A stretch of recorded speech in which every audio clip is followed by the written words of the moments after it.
The Cathedral of Sothmere had not opened its silver doors in 40 years. Mevra stood pressed against the cold stone of the western archway, watching torchlight pour across a sea of faces she did not know. Lords in midnight velvet, ladies in cascading silks, pack envoys from every territory between the Iron Coast and the Bone Mountains. They had come for one thing, and that thing was about to break her: the Pact of Crowns. Once a generation, when alliances frayed and old enemies grew restless, the Alpha King of Sothmere offered his hand in formal union to seal the borders. She had never imagined she would witness one from the shadows, with the king's claiming mark hidden beneath the bodice of a borrowed dress and his secret growing in her belly. She should have stayed in her chamber. Halric had warned her not to come, but Caspian had not sent for her in 11 days. No message. No whispered note left under her door. No hurried meeting in the orchard behind the kitchens, where he had first kissed her 2 years ago and called her the only true thing in his life. The silence had grown too heavy to bear, and so she had crept up the servants' stair and into the cathedral gallery.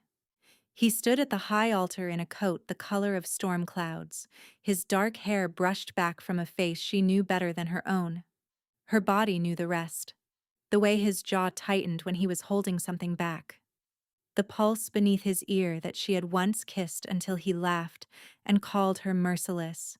He had promised her. On the night he sank his teeth into the curve of her hip and whispered her name like a prayer, he had promised her. When the council releases its grip, when the southern treaties are signed, I will name you before the world. There is no one else. There has never been anyone else. Her free hand drifted without thought to the gentle swell beneath her gown. 8 months. 8 months of secrets carried alone, choking down nausea behind kitchen doors, pretending the loosening of her stays was nothing. Tonight she had meant to tell him. The high speaker of the cathedral lifted his pale hands. Let the offered come forward. A hush rolled across the hall. From the far side of the altar, 6 women began to walk toward the king. Daughters of the great houses, their gowns the colors of their banners. None of them frightened her the way the woman at the front of the procession did. Adrienne of House Volraine. She moved like still water moves, slow and deliberate. Her hair was the dark red of dying embers, her gown the bone white of a winter dawn. The Volraines held the salt mines and 3 of the 4 shipping routes that fed Sothmere through the cold months. Her father had been petitioning for this match since Adrienne was 16. The high speaker raised a goblet of black glass.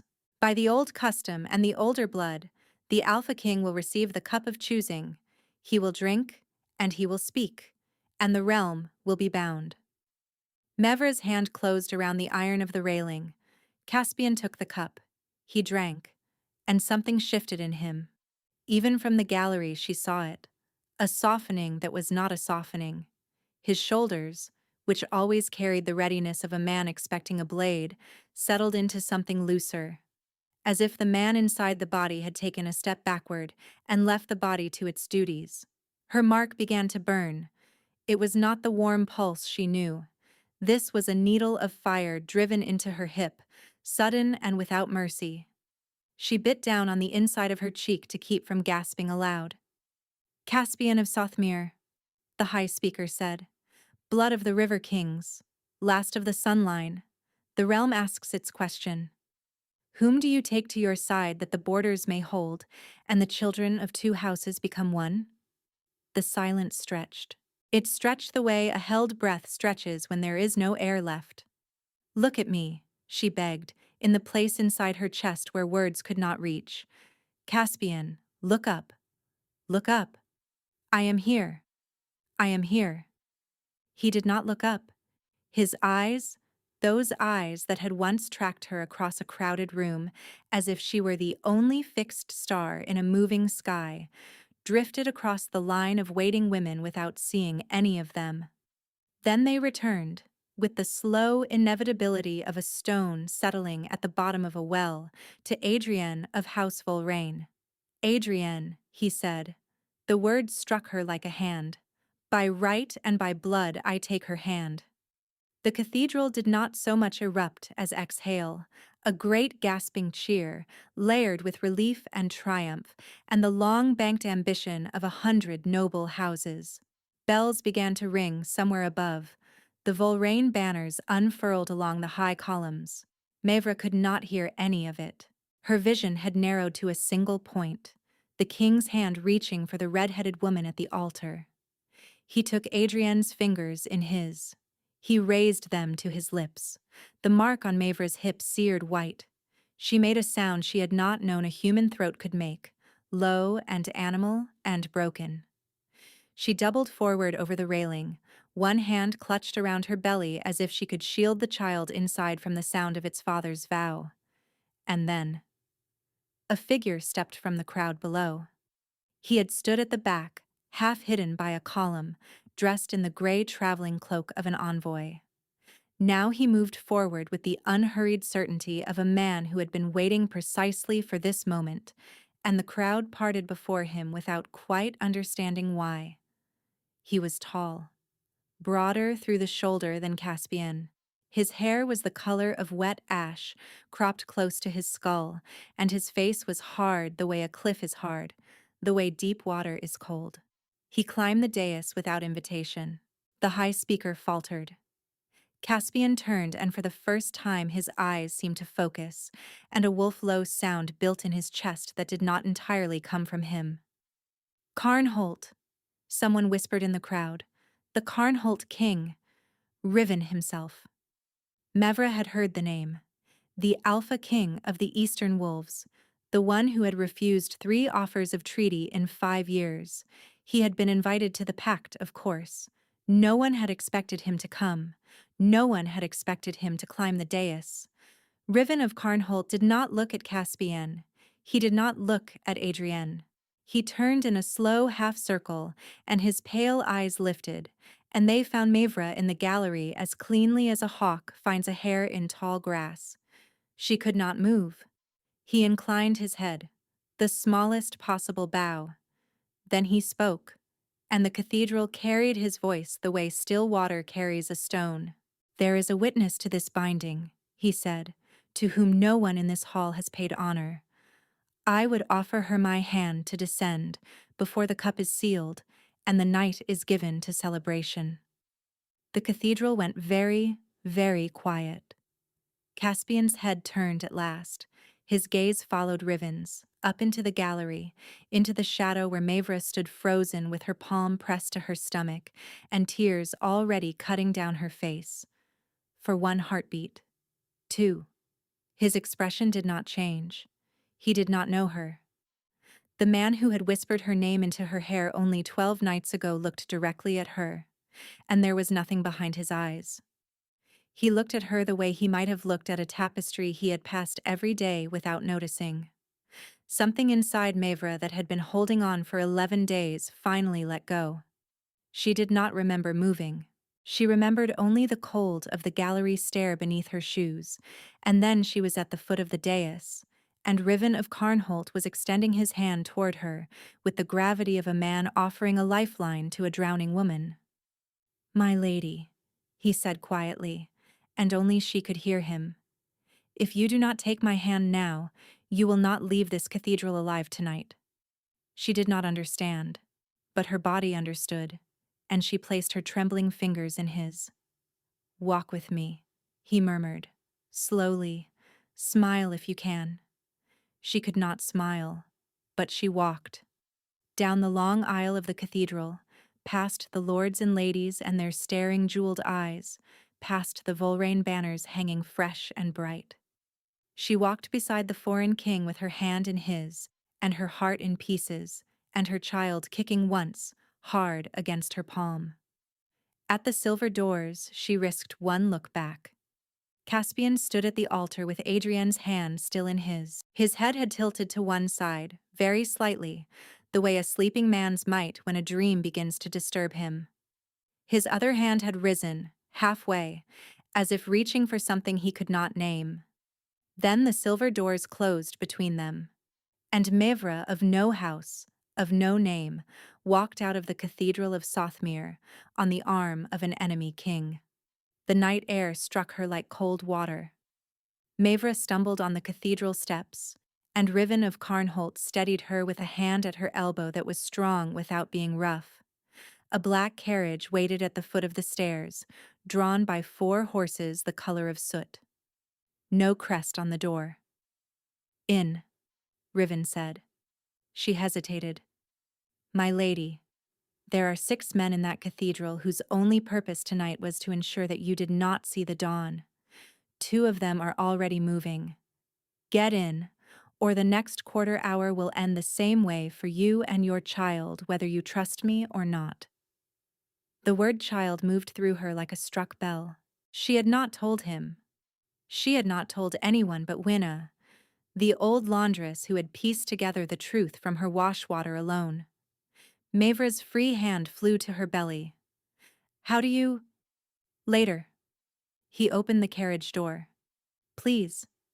She stepped up. The interior was lined with black wool and smelled faintly of pine. Riven climbed in after her and rapped twice on the roof.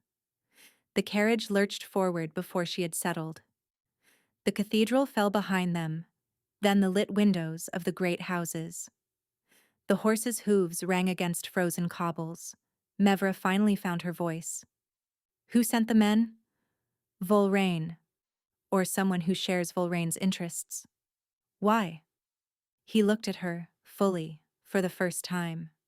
His eyes in the carriage lamp were the color of weathered slate. "Because Caspian of Sothmere has worn a claiming mark on his shoulder for nearly 2 years, and tonight he stood at an altar and pretended he did not. A man does not walk into that kind of lie alone. Someone arranged it. And anyone who arranges a thing like that must arrange the inconvenient witness as well." His mouth tightened. "Forgive my plainness. There is no kind way to say what was about to happen to you." "You knew about the mark?" "I have had eyes in the Sothmere court for 3 years. The bond between you was visible across the cathedral. To anyone with the sight to see it, the fact that no one in that hall acknowledged it told me everything I needed to know." Mavra pressed her hands together. "He looked at me. He did not know me."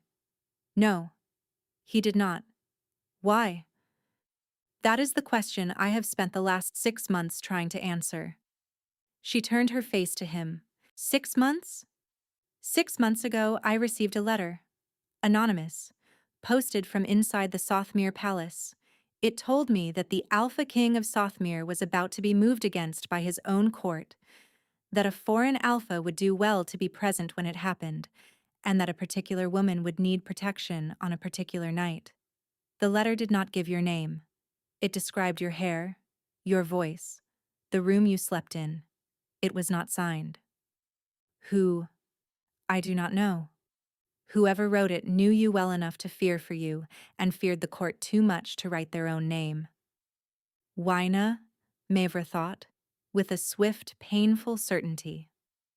Wyna, who had folded her stained linens and never once met her eyes about it. Wyna, who had pressed dried mint into her palm and said only, "Steady, child. Steady." She did not say the name aloud. "What do you want from me?" she asked instead. "Nothing tonight," he said. "Tonight you need a fire and a meal and a bed that is not in that city. We are riding for the Eastern Road. I have a hunting lodge 2 days from here. You will be safe there while you decide what comes next." "And after I decide?" "That depends on what you decide." She studied his hard face. There was no warmth in it. There was also, she realized, no hunger. "You are not telling me everything," she said. "No," he agreed, without apology. "I am not. You have had one of the worst nights of your life. There will be time." The carriage rolled on into the dark. After a while, Mevra realized she was crying, soundlessly. Riven took a folded square of dark cloth from his coat and laid it on the seat beside her, and he turned his face toward the window, and he gave her the gift of pretending not to see. By the time they reached the edge of the lowlands, The cathedral bells of Sothmere were no longer audible. 2 days later, in a stone lodge above a half-frozen river, Mevra of No House wrote a letter. She did not address it. She did not sign it. She folded it 3 times and pressed it into the fire and watched the words. I waited for you turn into a curl of black ash that lifted up the chimney and vanished.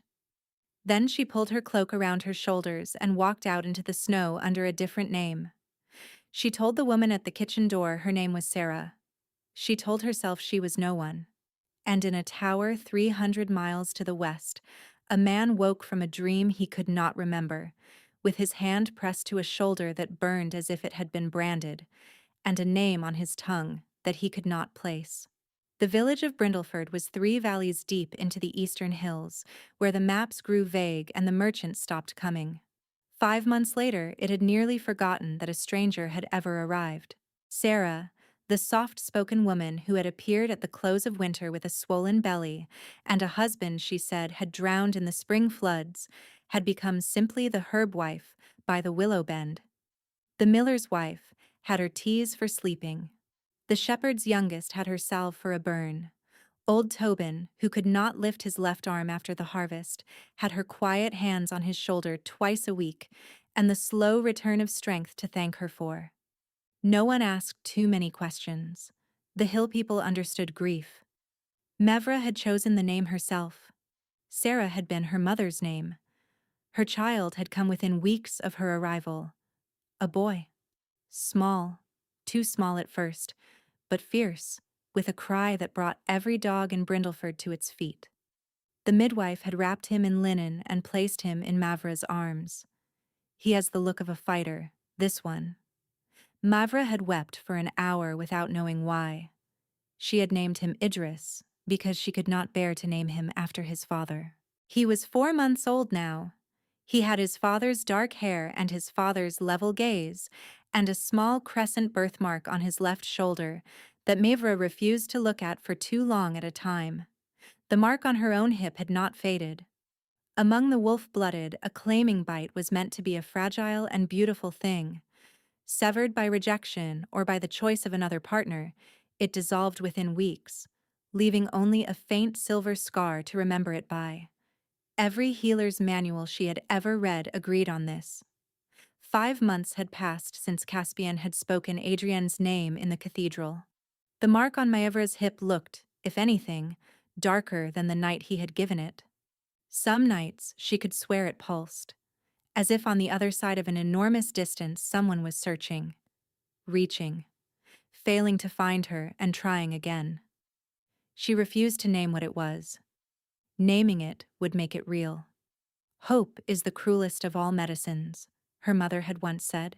It cures nothing, and it kills the patient slowly. Mevra mixed her teas, and salved her burns and rocked her son, and did not let herself hope. It was on a gray autumn afternoon, with the willows turning gold and Idris asleep against her shoulder, that she first felt the shape of the world begin to change. The shepherd boy Wenrick came pelting down the lane, breathless. He skidded to a stop at her gate. Mistress Sarah, there's news at the Crossroads Inn. Riders down from the high road. They're saying, slow down, Wen. Breathe. They're saying the king's lost his wits. The bottom dropped out of Mavra's chest. Which king? Sothmere, mistress. Caspian. They say he's torn through his own council, that he's sent riders to every village in 3 kingdoms looking for someone. A woman. They say there's a price for her. 20,000 pieces of silver. The number sounded made up. She knew it was not. Looking for her how? They say his wolves have been ranging east. They were in Hollowby last week. Hollowby, mistress. And there's something else. They said the queen. The new queen. The Volraine one. She's in confinement at the palace. That the king won't see her. Idris stirred against her shoulder. Mevra pressed her cheek to his soft hair to hide the tremor in her jaw. Thank you, Wenrick. Off home with you now. The boy hesitated, sensing something in her face he could not read, then nodded and ran on. Hollowby was 9 miles from Brindleford.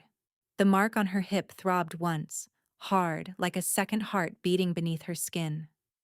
She closed her door and slid the iron bolt into place. She laid Idris in his cradle and watched the small rise and fall of his chest. Then she walked to the window and looked out at the willows.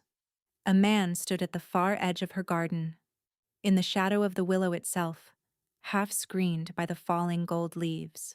Tall, cloaked, still as a hunting bird. When her eyes met his across the yard, he did not move. He simply inclined his head, very slightly. The smallest possible bow. Riven of Carnholt had found her again. Somewhere east of the Iron Brook, a great dark wolf lifted its head and breathed in deep, and turned its scarred face toward the only direction that had ever mattered, and began, at last, to run. Mavra did not open the door. She stood at the window with her hand pressed flat against the cold glass and watched Riven of Carnholt watch her. Behind her, in his cradle, Idris breathed the small, even breaths of a child who did not yet know his world had a hairline crack running through it. Then she unbolted the door and stepped out onto the threshold, leaving Idris asleep behind her. Riven crossed the yard in unhurried strides. Up close, in the autumn light, he looked older than she remembered, not in the face, but in the eyes. "My lady," he said, "that title is not mine. It will be again." He stopped a respectful pace from her threshold. "May I speak with you?" "Walk with me," she said. She set off along the lane that ran behind her cottage. He fell into step beside her. He did not offer his arm. He had learned that she did not want to be touched. "How did you find me?" "I never lost you. When you left the lodge, I had 2 riders follow at distance until you were settled. After that, I gave instructions that you not be approached. I have known where you were. I have not come until now because there has not been a reason that justified the risk. And now there is. Now there is." They walked a little way in silence. "Tell me," she said. "Caspian is dying." Mavra kept walking. She could not, for several breaths, feel her own feet against the path. "What?" "Not by blade, not by poison. He is dying the way wolves die when their bond is broken and not severed. Slowly, inwardly. He has not slept in 4 nights. He has not eaten in 2. The wedding to Adriana Volraine was performed by proxy and never consummated. He has not allowed her into the same wing of the palace as himself since the morning after the cathedral. The Volraines are demanding her installation as regent on the grounds that the king is unfit. Half the noble houses are with them. He chose her," Mavra said flatly. "He did not." She stopped walking. "He drank the cup. He spoke her name. I was there, Riven. You saw the cup. You did not see what was in it." The afternoon light went very still around them. "There is a compound," he said, "that has not been brewed in living memory. It does not kill. It sets a man at a small distance from himself for the space of an hour and softens him towards suggestion. A capable speaker beside him can shape his words during that hour, and the man will speak them in his own voice, and not know afterward that he did. The records call it the sleeping speech." Mevra had gone cold to her fingertips. "You think someone gave him this?" "I know someone did. The high speaker of the cathedral has been a Volraine cousin for 16 years. The cup was filled in his vestry." "Then why has no one—" "Because the only proof of the sleeping speech is the inside of the drinker's own skull, my lady, and the drinker, in this case, has not been able to make a coherent argument in front of his own counsel since the morning the bond first tore him open." Mevra pressed both hands to her face. "He woke," Riven said softly behind her. "He woke that same morning and asked his beta where you were. By name. He had no memory of the cathedral at all. He has been searching for you since the hour he understood what had been taken from him." 20,000 pieces of silver," she whispered. "Yes." "Hollowby." "Yes. And here, by tomorrow night, I think. The bond is guiding him." Mavra lowered her hands. Then why are you telling me first? Why are you here, Riven, and not him? He did not answer at once. Because there is a second piece of news, he said. And it is the piece that has brought me here in person. Tell me. The Volrains have not been idle while the king has been searching. 3 weeks ago, they signed an alliance with the border lords of the south. 2 weeks ago, they hired a company called the Long Knives. They are not soldiers. They are the men who are paid to do the things that armies cannot be seen to do. And the Long Knives have been in Brindleford for 2 days. The world tilted very gently. Where? She said. 3 of them are at the Crossroads Inn. 2 more came in last night and took the upper room above the chandler's shop. The 6th is a woman who has been working in the kitchens of the inn for 9 days under the name Galwin. They are waiting. For what? For the king to arrive. Mavra's breath stopped. They want him to find me. They want him to find your body. They want him to find it in his arms. They want the realm to see an Alpha King reduced to a man weeping over the dead while a Volrain queen waits in the capital with the throne already warm. They have planned this very carefully. They are not, however, the only people in this valley who are good at what they do. He turned, and from the inside of his cloak he drew a short, curved horn of black bone. My wolves have been in these hills for 6 weeks. 16 of them. They will not be visible to the Long Knives until the moment I want them to be. But I will not move on those men without your knowledge and your consent. You are asking me to choose. I am asking you to know. She stared at the black horn in his hand. Riven, why are you doing this? Truly, tell me. He looked at her, and she saw something move in his hard face that was not strategy. Because 9 years ago, he said, my sister was bound by a man who chose another, not by the sleeping speech, by his own free will. My sister was carrying his child. She was lost to us within the week. On a winter road in country no one should have walked alone. We did not find her until the spring melt. I have made it the work of my life that no other woman in any kingdom that touches mine will be lost for the same reason. The wind moved through the willows. Mevra closed her eyes. When she opened them, she said, take the men at the inn tonight. Quietly. Before Caspian crosses the brook. And then I will decide what comes after. He inclined his head, the same small bow he had given her in the cathedral. He turned to go. Riven. He paused. Your sister's name? Lyona. I am sorry. So am I, my lady, every day. He walked back down the lane the way he had come. She stood in the gold afternoon and watched him until he had passed the last of the willows. Then she went inside, and she lifted Idris from his cradle, and she sat down with her son in her lap and pressed her face into his small, dark hair. And at last, for the first time in 5 months, she allowed herself to weep without trying to stop. Somewhere east of the Iron Brook, a black wolf was running through the cold grass. Halric of Sothmere had been Caspian's beta for 19 years. He had thought foolishly that he had seen the worst of what loving a king could ask of a man. He had not. The worst was riding 300 miles in 5 days behind an alpha who had not slept and whose wolf was no longer entirely a wolf. Knowing that if they did not reach the bond at the end of this trail by the next moonrise, the man he had served for 2 decades would be gone from this world, and something far older and far less merciful would be wearing his shape. They reached the ridge above Brindleford an hour before sunset. Caspian stopped his horse so abruptly that Halric's mount nearly walked into the back of it. The alpha sat motionless in the saddle, his head lifted, his ungloved hand closed white-knuckled around the pommel. She is here, he said. His voice had not been entirely his own for days. Halric, she is here. Yes, sire. Down there, past the second bend, the cottage with the willows. Halric had ridden over half a kingdom with this man. He did not ask how Caspian knew.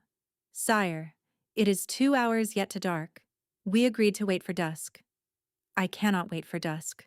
Sire. Halric. Caspian turned his head, And what Halric saw in the king's eyes was not a thing that could be reasoned with. The amber had gone out of them. They were the flat hot gold of a wolf at the end of a long hunger. There is a child. Halric's heart stopped. What? There is a child in that cottage. I can feel him. He is mine. Halric thought very fast. 6 strangers in Brindleford, 3 at the inn, 2 above the chandler, 1 in the kitchens. He thought about how his king would react if 6 paid blades came at him while he was crossing an open lane toward the woman and the child he had been searching for since the spring. Sire, if I am to keep them safe, I need you to do exactly as I say for the next hour. Dismount. We will come to the cottage from the wood. You will let me go to the door first. You will stand in the trees until I call you. If you go to that door now, in that state, in daylight, with the wolf this close to the surface, the woman who has been hiding from you for 5 months will not open it. She will run. Do you understand me, sire? For one terrible heartbeat, Halric thought the king was not going to answer. Then Caspian dismounted. They went down through the wood on foot. Caspian moved through the autumn trees the way a starving man moves toward a lit kitchen, without grace, without pace, only forward. At the edge of the willows, Halric put his hand on his king's chest and pressed. Wait here. Trust me. The wolf in Caspian snarled, not quite audibly. The man in him won. Hurry, Caspian said. Halric crossed the yard alone. The door opened before he reached it. Mevra stood on the threshold with a kitchen knife held low against her thigh and an infant on her hip. She did not speak. She looked at his face, and past him at the willows, and at his face again, and she lowered the knife. Halric. My lady. Where is he? In the trees. I asked him to wait. She closed her eyes. How bad? Bad, my lady. As bad as a man can be and still be a man. She looked down at the child on her hip. The child looked back at Halric with very large, very grave eyes that were not Mevra's. Halric found that he could not breathe, briefly, for an entirely different reason. His name is Idris, Mevra said quietly. My lady? Tell me about the cathedral, Halric. I need to hear it from you, not from a Carnholt king. Halric drew breath. He had rehearsed this confession for 150 nights. He had not believed he would ever be granted the chance to make it. I saw him drink the cup, my lady. I saw his eyes change as he drank. I saw him speak the wrong name in a voice that was not entirely his own. I saw a Carnholt king take your hand, because I was not standing close enough to take it myself, and for that, I will be sorry to my grave. I saw your room 3 hours later, empty. I saw the mark on his shoulder weeping like a wound. I saw him on the floor of his own bedchamber on the 3rd morning when the drug let go of him, calling for you in a voice I will hear in my sleep until I die. I have been part of every stupid thing this court has done in 19 years, my lady, and the only one I will not be forgiven for is failing to walk you out of that cathedral myself. I have come to ask for the chance to do it now. Mevra was crying without sound. Idris reached up and patted her chin with one small, fat hand. Bring him in, she said. Halric turned and lifted his hand to the willows. Caspian came across the yard like a man walking through fire to reach a door on the other side of it. He did not run. He could not. He had only enough left in him to put one foot in front of the other. By the time he reached the threshold, his face was wet. He had not noticed. He stopped a pace from Mevra. He looked at her. He looked at the child. He went down on his knees on the cottage step. He did not reach for either of them. He simply knelt, with his head bowed and his hands open at his sides, in the posture of a man surrendering a sword he no longer believed he had the right to hold.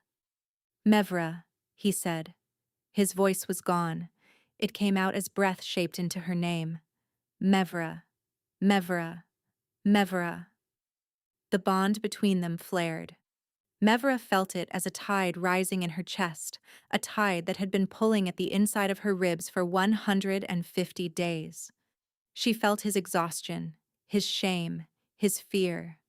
the wolf at the back of his throat begging her not to send them away. She felt, beneath all of that, the unbroken thread that had refused for 5 months to fray. She did not say, "I forgive you." It was not yet that kind of moment. She said, "Stand up, Caspian. You are frightening your son." He lifted his head. Idris regarded his father with the sober interest of a child who had not yet learned to be afraid of anything in the world. Caspian made a sound that did not have a name and stood up slowly, the way a man stands up after a very long illness. Mavra reached out one hand, the hand without the knife, and touched his jaw with her fingertips. Just once. Just the briefest of contacts. It was enough to nearly undo him. "Inside," she said. "Both of you. There are things you need to know, and we do not have much time." She had not finished the word time when the first arrow split the doorframe 2 inches above her head. Halric moved before the arrow had finished quivering in the wood. He swept Mevra and the child sideways through the doorway and drew his sword in the same motion, shouting a word that was not language so much as command. From the willows came an answering howl, then another. The Sothmere wolves had been waiting in the wood for exactly this. So, Mevra realized as the second arrow punched through the shutter, had others. The long knives came out of the lane at the back of the cottage, 3 of them on foot, blades drawn, faces hidden behind plain gray cloth. The one in the lead carried a short crossbow with a black iron bolt already nocked, and the bolt was aimed at the cottage window where Idris had been a heartbeat before. Caspian took him down before he could fire. The shift was not the ceremonial half-second transformation of a king before his court. It was the snapping open of something that had been chained too long. One moment, Caspian stood inside the cottage doorway. The next, a wolf the color of wet coal hurtled through the open frame, and the man with the crossbow was down before he could lift it. The other 2 long knives faltered.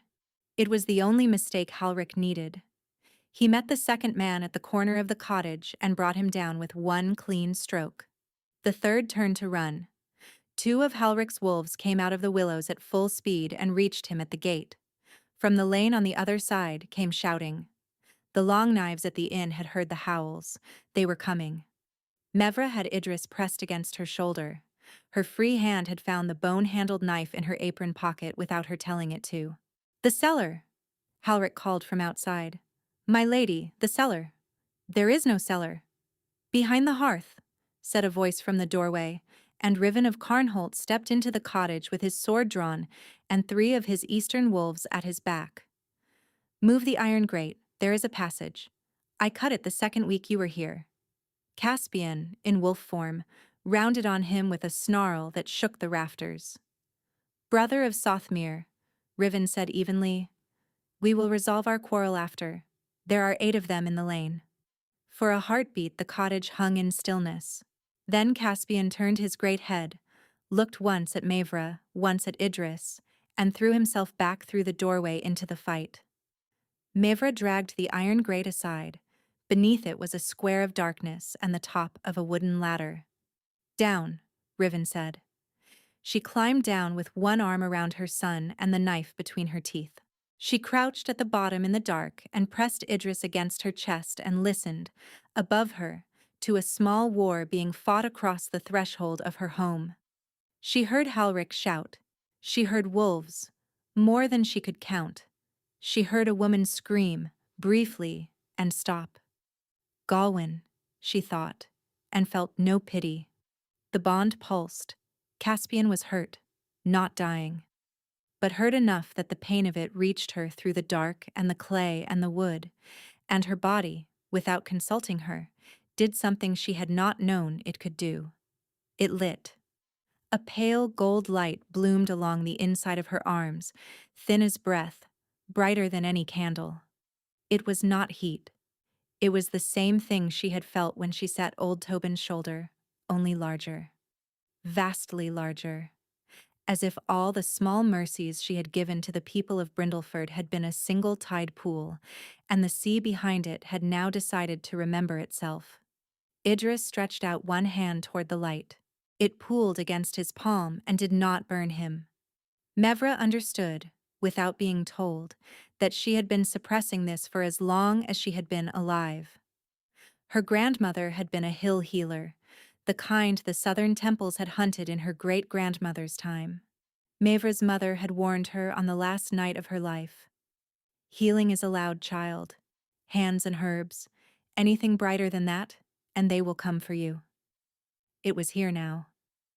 She climbed the ladder one-handed, her son cradled against her shoulder, the gold light spilling from her arms.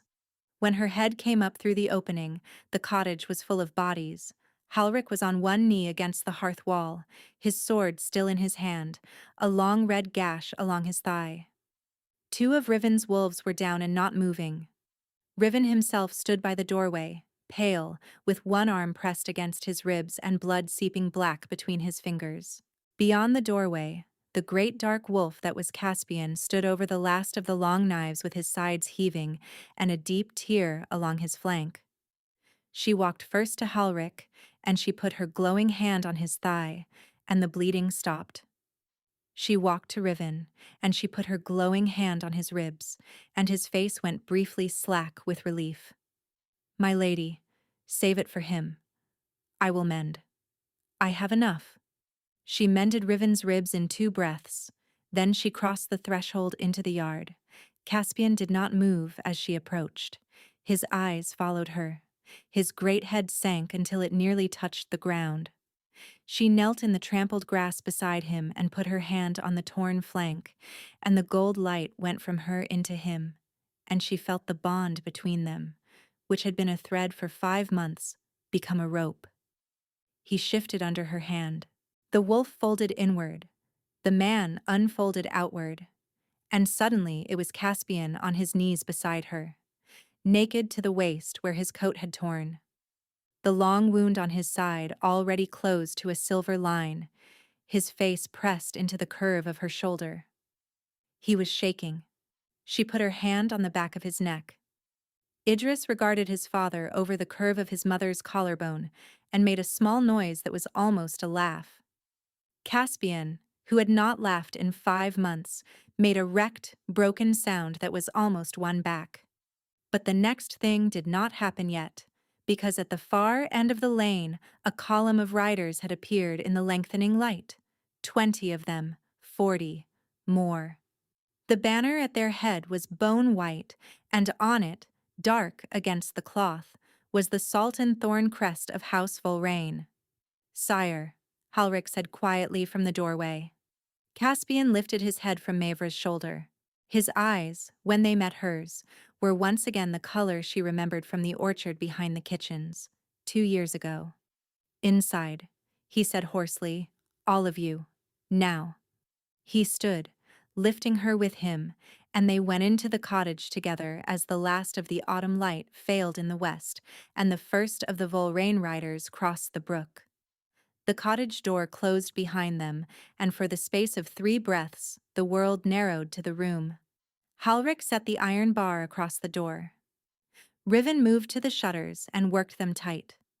Mevra stood in the middle of her own kitchen with her son in her arms and the husband she had not married a pace from her side. "Sarah," she said quietly to Idris, "is going to put you down for a little while." She crossed to the cradle by the hearth. She laid him in it. She tucked the wool blanket around his small feet. She breathed. Then she turned to Caspian. "Speak. I have waited 5 months. I am not waiting another minute." Caspian did not sit. He did not move from the spot where he had stopped just inside the door. "I do not remember the cathedral." "I know." "Halric has told you?" "Riven has told me first. Halric has told me again. I want to hear it from you." He flinched, faintly, at the rival king's name. He did not argue. "I remember the morning of the cathedral. I remember dressing. I remember the cup. I remember it was bitter. I remember the first words of the speaker. After that I remember nothing until I woke, 3 days later on the floor of my own bedchamber with the mark on my shoulder bleeding through my shirt. The first word I said was your name. I have not slept a full night since. Tell me. The first month I tore through every record in the palace looking for who had filled the cup. The second month I rode every village within 4 days of the capital. By the third I was riding without sleeping. By the fourth I was no longer riding as a man. I dreamed of you nightly. I dreamed you were in a kitchen by a brook, with willows, and you were holding something I could not see, and you were singing, and you would not turn to look at me. Halric has been moving us east on the strength of that dream ever since. Mavra's throat closed. I sang, she said, to Idris, while he was still inside me, by the brook. There are willows. I know. You felt me. Every day. I did not know I was feeling you. I thought I was losing my mind. She made a small sound that was not laughter but was its near relative. And her. He did not pretend not to know who she meant. I have not touched her. I have not been alone in a room with her since the morning I woke. She has been confined to the south wing under my beta's guard. She has written me 41 letters. I have not read any of them. The marriage was performed by proxy because I refused to stand a second time before the High Speaker. It was not consummated, because I would have lost the wolf entirely before I let her hand near me. I saw your face, in the cathedral, when you looked up at the gallery. Your eyes. I know. They were empty. There was every part of me that knew you, and not one of them could reach my mouth. Mevra. I would rather have been struck dumb. I would rather have been struck blind. I would rather have lost my crown on the altar steps than have stood there and made my face do what it did to you. There is no apology that I have a right to offer you. I am offering you, instead, every day of my life from this one to my last, and I am asking you to take them, because I do not know what else I have. She stood very still. The bond between them, which had been a rope an hour ago in the yard, had become a cable. She could feel his shame in her own chest. She could feel his love, vast and unhinged, beating against the inside of her ribs as if it had been waiting for the door to open. I loved you in the orchard. I loved you in the kitchens. I loved you in the gallery when I thought you had thrown me away. I loved you in this kitchen for 5 months while I poured out tea for other people's children. I love you now, Caspian. I tried to stop. I could not. I am tired of trying. Come here. He crossed the room. He did not embrace her. He stopped a hand's breadth from her, and he lifted both hands very slowly and laid them on either side of her face. Say it again. I love you. Again. I love you. Again, Mevra. Please. I have not heard it for 5 months. I love you. I love you. I have always loved you. I will go on loving you until they put me in the ground. Caspian. He bent his forehead to hers. They stood like that in the kitchen of a cottage that did not belong to her, by a hearth where a child slept in a cradle, while in the lane outside, the hooves of 40 horses came on in the dusk. It was Riven who broke the silence. My lady. Sire. The column has crossed the brook. Caspian straightened. His hands fell from her face. He kept his fingers, lightly, against the side of her wrist. How many? 40 horse, 2 wagons behind. A second column of foot is half a mile back. They mean to surround the cottage by full dark. They mean, said Halric quietly from the door, to take her alive, sire. The long knives were the contingency. This column is the plan. They will offer to negotiate. They will give you terms you cannot accept. Then they will burn the cottage and they will pull you off her body, and they will ride to the capital with the corpse of an heir wrapped in a Volraine cloak. Caspian's hand tightened briefly against Mavra's wrist. Sothmere wolves. 12, sire, plus the 4 that came down through the wood with us. Carnholt wolves. Riven did not turn from the window. 16 in these hills. 4 more an hour out at the high road. They will not arrive in time for the first hour. Then we hold for 1 hour. No, Mavra said. Both kings turned to look at her. No, we do not hold. Mevra, I will not have my son grow up in a cottage that was set on fire to save him. I will not have you, Caspian, kill 40 men in my dooryard so that the village I have lived in for 5 months has to bury bodies. We do not hold the cottage. We ride out. Out where? To the capital. Tonight. Before the second column arrives. We ride past their first column under their own banner, because their own banner is at the front of it, and no one will stop the men carrying it. We ride for Sothmere. We ride for your hall, Caspian. We do not negotiate with Volraine outside it. We negotiate with him inside it, in front of the council, with me on my feet, and Idris in my arms, and a Carnholt king and a Sothmere beta at our backs, and the mark on your shoulder open for every wolf in that room to see. The kitchen held its breath. You are asking me, Caspian said slowly, to take you into the place where they tried to kill you. I am telling you that they tried to kill me here, where there are no witnesses. They will not try in the Hall of the Sunline, where there are 800. The hall is the only safe place left in the kingdom for the woman who is your true mate. Take me home, Caspian. He looked at her. Then he turned to Halric. Saddle every horse in the village we can buy. Pay the prices the owners ask and twice over. We ride in 1 hour. The Queen of Sothmere goes home tonight. Halric was already moving. Riven of Carnholt by the window lifted his head. His pale eyes met Mevra's, and for the first time since she had known him, there was something almost like a smile in them. My lady, I told you in a carriage 5 months ago that I had not yet decided which side I was on. You may consider me decided. They rode out under the Volraine banner. Halric had taken it from the second of the long knives, and now it hung above the column of riders that was leaving Brindleford in the dusk. To anyone watching from the lane, they were a Volraine patrol returning to its captains with a captured woman wrapped in a grey cloak and an infant in her arms. The Volraine column saw their own banner coming down the lane and parted to let it pass. Their captain lifted his hand in the salute his order used among themselves. Halric returned it without raising his head.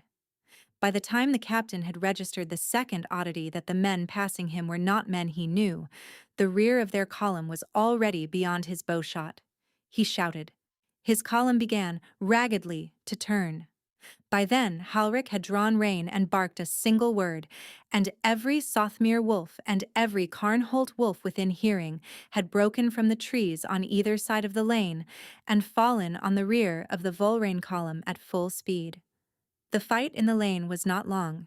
Caspian had Mevra's mare by the bridle and was riding her hard along the eastern road, with Riven's flank shielding her on the right and Halric's on the left, and they did not slow until the moon had risen.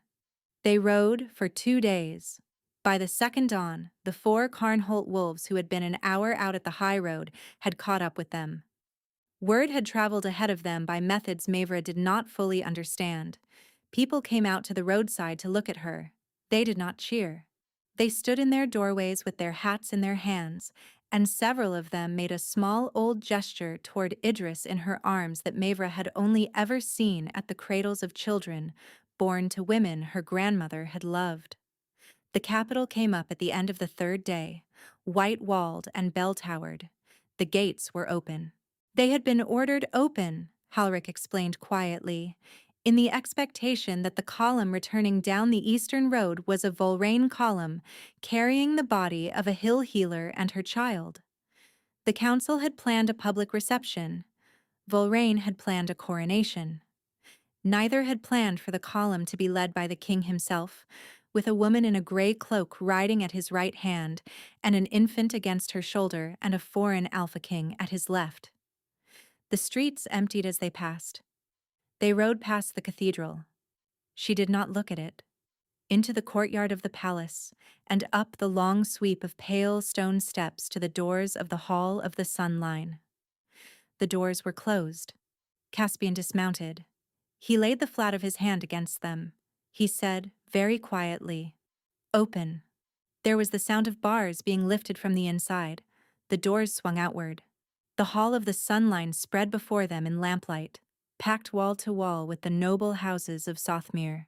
On the dais at the far end stood Lord Andren of House Volraine, with his hand on the back of a carved chair that had not been a throne at the start of the day, but had clearly been positioned to become one by the end of it.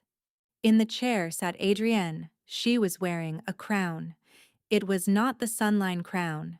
It was a thinner, newer thing, set with white stones and worked in pale gold, and Myra recognized it at once because she had seen the design 2 years earlier in a sketch tucked into a Volraine ledger. Caspian did not stop. He walked the length of the hall with Mevra at his right, Idris in her arms, Riven at his left, and Halric a pace behind. The wolves of both kings spread along the walls without being told. The nobles parted for them by reflex. He stopped at the foot of the dais. "Get out of that chair," he said, "before I take it out from under you." The hall did not breathe. Adrienne did not move. Lord Andren smiled the faint diplomatic smile of a man who had prepared for many possible versions of this evening. "Your Majesty, we had not been told to expect you." "I know what you had been told. I know who told you. I know who fills your cups. Get out of that chair, Andren. I will not say it again." "Your Majesty is unwell. The council has been concerned for many months. The proxy marriage of my daughter to the throne was undertaken precisely so that, in your continued indisposition..." Caspian shifted. Not fully. Only enough that the hall saw the king's eyes go gold for one heartbeat, and the lords of 3 of the great houses standing along the side wall stepped backward without realizing that they had. "Mevra," Caspian said, without turning his head. She stepped up beside him. "Idris." She lifted the child slightly so that the hall could see his face. "This is the Queen of Sothmere, who is bound to me by mark and by mate, who has carried my heir through 5 months of exile because of the Volraine cup at the cathedral, and who has come back to this hall tonight with my child in her arms. Every man and woman in this hall who wishes to be standing at the end of the next quarter hour will sit down. Now." The hall sat down. Andren did not. "Your Majesty, with respect, the cathedral was witnessed by 800. The cathedral was poisoned. By you. By your cousin in the vestry. The sleeping speech, Andren. I have a cup. I have a vestry boy. I have a confession from a Volraine cousin in a cell 3 streets from this hall who has not yet stopped talking. I have the brewer. I have you. What I do not yet have is your daughter's part. She will tell us herself, in front of this hall, or I will let my beta tell us instead. Halric." Halric stepped forward. He drew from inside his coat a thin sheaf of folded letters tied with a black ribbon. 41 letters, sire, from Lady Adrienne, to her father. Letter the 6th includes the line, "He is harder to manage than we anticipated, father. The dosage may need to be increased." Letter the 11th suggests, in plain words, that Mistress Mevra and the child be located before the king's recovery makes that location impossible.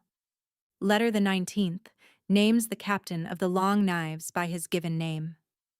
Adrienne had gone the color of paper. "Get out of that chair," Caspian said. "I will not say it a 3rd time." She stood up. She lifted her hands very slowly and took the crown from her hair and laid it on the seat behind her. She walked down the dais steps without looking at her father. She walked the length of the hall the way Mevra had walked it 5 months before, only in the opposite direction, and at the doors she stopped and turned and looked, finally, at the woman she had nearly destroyed. She did not speak. She bowed. It was the bow of a woman who had been raised to bow only to thrones, and who had just understood that there was one in front of her after all. Then she went out through the doors of the hall of the Sunline. Andren did not get the chance to follow her. Halric had already crossed the dais. Andren went to the cells before the hall had finished emptying. He did not go quietly. The high speaker of the cathedral was found by the second hour of the night in a cellar beneath his own vestry with a Volraine seal in his pocket, and a confession already half written on the table. The brewer of the cup was found in a fishing village on the northern coast within 3 days.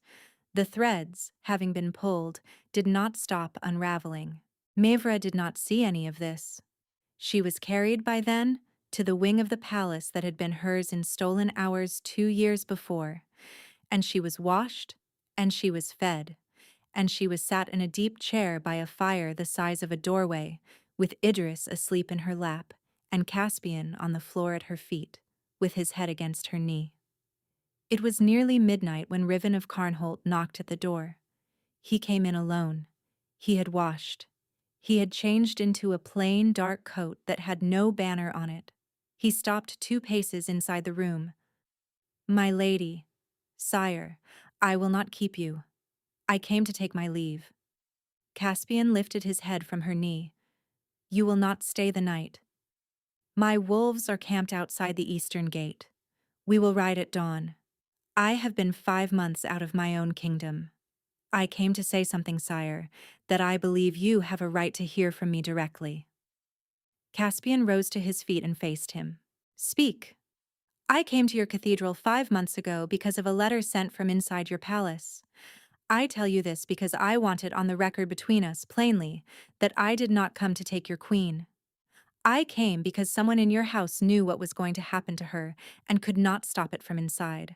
I took her hand at the foot of the altar because I believed, and still believe, that if I had not, she would not have survived the hour. I have been her shield, sire, and not her suitor." Caspian looked at him. Then he stepped forward, and he extended his hand. "I believe it. I owe you my wife, Riven of Carnholt. I owe you my son. I owe you my throne. Carnholt has, from this night, no border with us that needs a guard, and no treaty with us that needs renewing, for as long as you wear your crown and my line wears ours." Riven took the hand. They held the grip a beat longer than custom required, and when Riven released it, he turned to Mavra and went down on one knee, briefly. "My lady, I am glad to have been wrong about your house in the end. There is a house. It is this one. May it stand 1,000 years. Riven, your sister." "Yes, my lady." "What was her child called?" He did not answer at once. Then, quietly, "Idris." Mavra closed her eyes. She opened them. She lifted the sleeping boy from her lap. She crossed to the rival Alpha King who had carried her out of a cathedral on a night when no one else would, and she laid her son for the space of 3 breaths in his arms. Riven held the child very carefully. He pressed his forehead, very lightly, to the small dark hair. He said something to the boy in a language Mevra did not know. Then he gave the child back to her, and he bowed once to Caspian, and he went out of the room without looking back. Mevra stood with her son against her shoulder. "Caspian." "Yes." "It is time." He did not need to ask for what. He came to her. She laid Idris in the cradle and she turned to her king. He had taken off his coat. The mark she had given him on the night she had been claimed in return, the mark that had been bleeding for 5 months and would not close, lay open along the curve of his shoulder, dark against his skin in the firelight. She set her hands on either side of his face. "You are mine." "Yes." "You have always been mine." "Yes." "I was yours from the orchard, Caspian. I am yours now. I will be yours when our son has sons. Bend your head." He bent his head. She set her teeth into the curve of his shoulder, where the unfinished mark had wept for 150 days, and she completed it. The bond closed. It did not close the way she had expected. It closed like a door that had been left open in a winter house for half a year, and that someone had at last walked across the room and shut so that the warmth could begin, finally, to gather. She felt him, all of him, the boy at 6, watching his father die in a field. The young man at 20, standing for the first time in the hall of the Sun Line. The king at 28. In an orchard, looking at a girl he had no political reason to look at, and understanding that his life had just rearranged itself around her.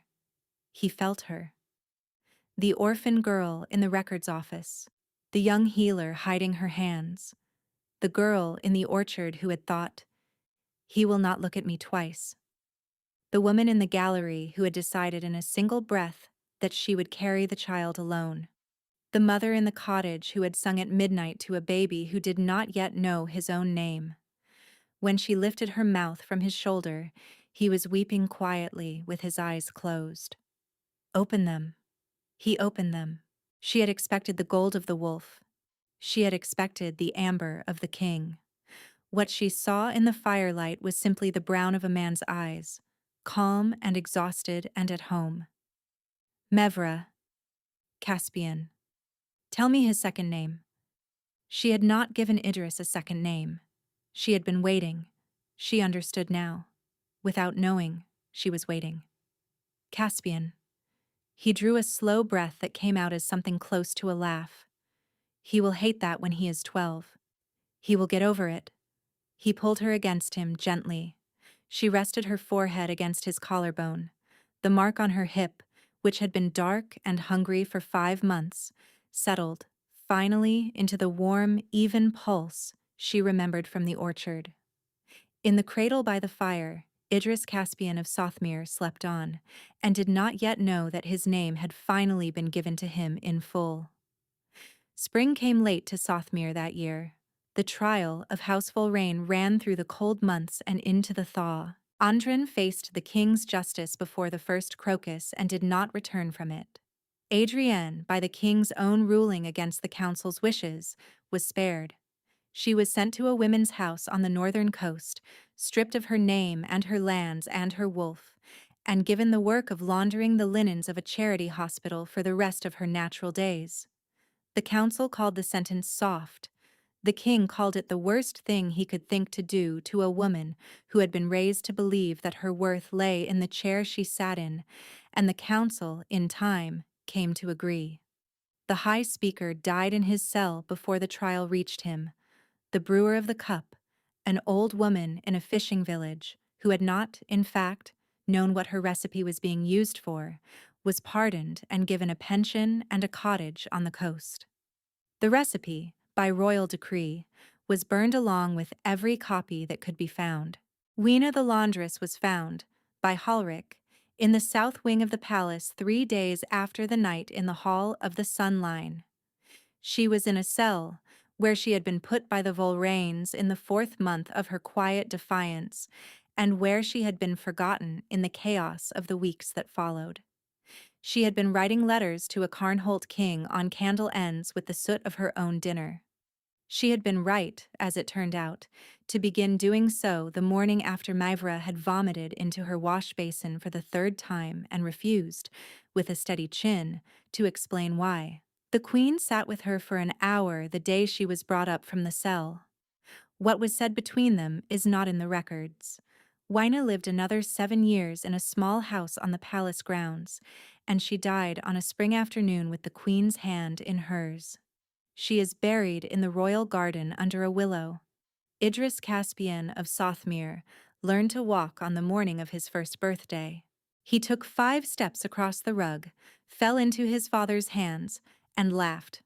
Caspian looked at the laughter on his son's face the way a man looks at a sunrise he had stopped expecting to see, and Mevra, watching them from her chair, set her hand against the soft new curve of her belly where, 6 weeks earlier, the bond had told her without consulting any midwife that there was someone new on the way.